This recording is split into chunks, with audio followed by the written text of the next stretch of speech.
One hot Arizona summer of 2019, I needed to get a job to pay for college, because college is expensive. After carefully weighing my options, and then jumping the gun, I thought working at a local trampoline park sounded like a good idea. I like trampolines, I like money, this job will be awesome. My mom agreed. This will be a great job, honey. Spoiler alert, it sucked. So I emailed the park, and they emailed me back that they were always hiring. So getting a job there should be no problem. A few days later, I went in for an interview. Now, I don't know what it is about job interviews, but even interviewing at a job that requires no education whatsoever is still really stressful. The guy giving me the interview was probably in his late 20s to early 30s, wearing his employee uniform. The interviewer told me his name was Joe, what a coincidence, and that most of my duties working there would entail cleaning the trampolines and stuff like that. This wasn't a problem for me. I was one of the only clean roommates at college the year prior. Which brings us to part 1 of my 3-part tale.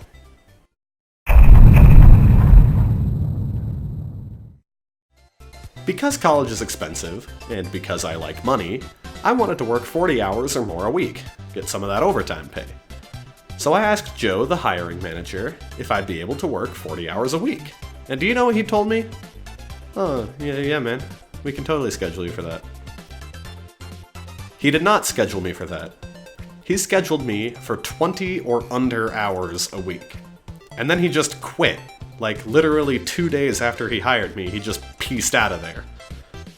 My job working at the park was to make sure kids, and adults, were obeying the rules. Simple stuff really. No standing on the walls, keep the dodgeballs in the dodgeball court, no running, etc.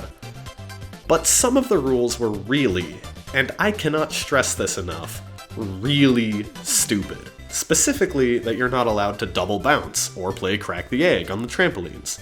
What kind of trampoline park doesn't allow you to do the things that trampolines are meant for? Sometimes, when kids would break the rules, I would come up with some gory yet believable reason that they weren't allowed to do what they were doing, so that they would actually stop without wondering why they couldn't do that. Picture this. Some tween-age kid sprinting between the trampolines. I blow my whistle. Hey, no running. I once saw someone your age body check a 4-year-old, ended up in the emergency room. Or another group of kids playing crack the egg. Hey, no crack the egg. I heard about this kid 2 weeks ago who got his neck snapped. Now Johnny's paralyzed from the waist down. None of this was true, of course, but it definitely worked. Every single kid I did this to never broke any rules again.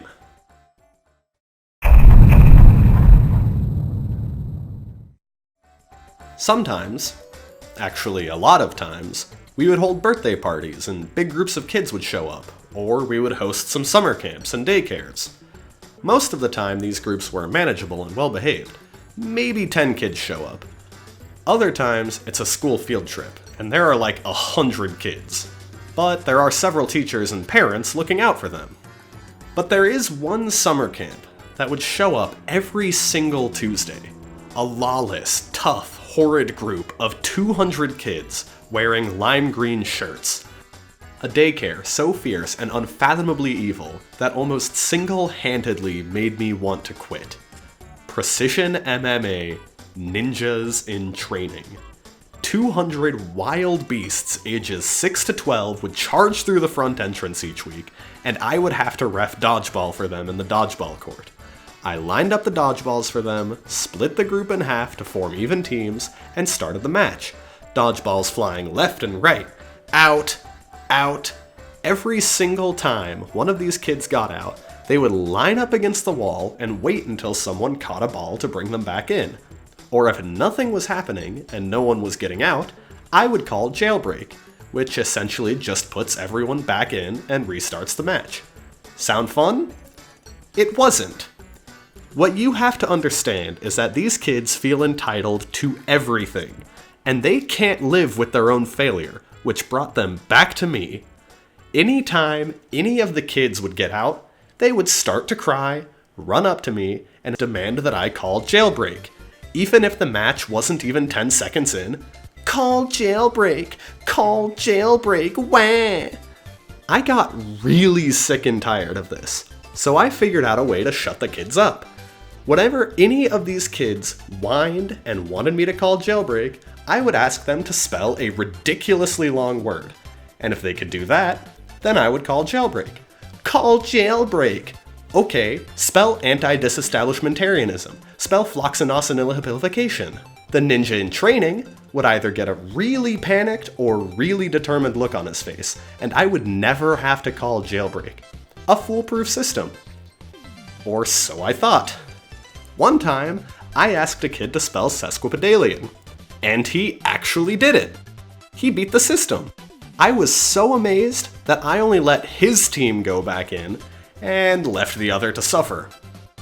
These precision MMA kids were also really crafty and would feign injuries to get attention or get other kids in trouble. One time, this kid was building a little fort with the foam blocks from the foam pits we have, and this other kid barreled into the fort and destroyed it, not even coming within a yard of the kid building the fort. The first kid building the fort quickly put his hand on his face and started crying. He ran up to me, pointed at the fort destroyer, and claimed, "That kid punched me in the face! Wah!" Another time, one of these kids actually peed in the foam pit, and I had to clean it up. It was horrible.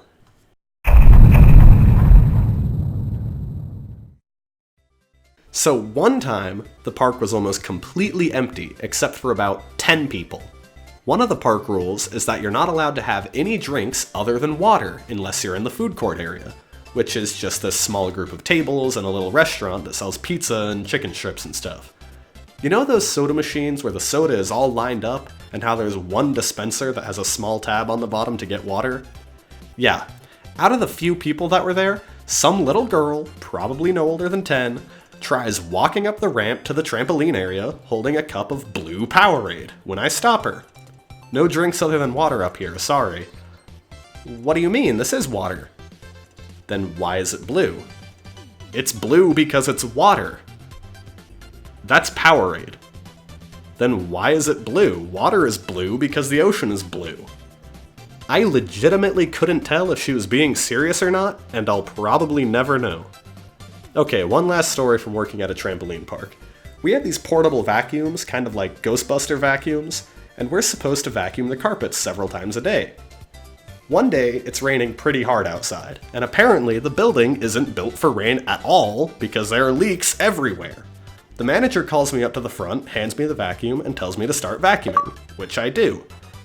There's this big puddle on the ground that I vacuum over, thinking, this is probably fine. As I'm driving home from work, it hits me. That was definitely not fine. 3 days later, I show up to work and one of the vacuums is gone. Oops. We have two, thankfully. I walk up to the manager, "Hey, what happened to the vacuum?" Someone vacuumed up some liquid or something and it broke, so the owners took it away to try and fix it.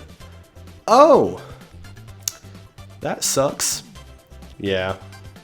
And then I walked away. In short, don't vacuum up water. One final short thing, there was this semi-viral video of these kids playing in the jousting area at the park I work at, but I was working in the back and didn't see it happen, so that's a thing. If you want to work at a trampoline park, please like, share, subscribe, and then take my job. It sucks. And now, a compilation of me trying to say unfathomably. I can't even say it. Unfathomably. Crap. A daycare so fierce and unfathomably evil. A daycare so fierce and unfathomably evil. A daycare so fierce and unfathomably evil. And unfathomably evil. And unfathomably evil. A daycare so fierce and unfathomably unfathomably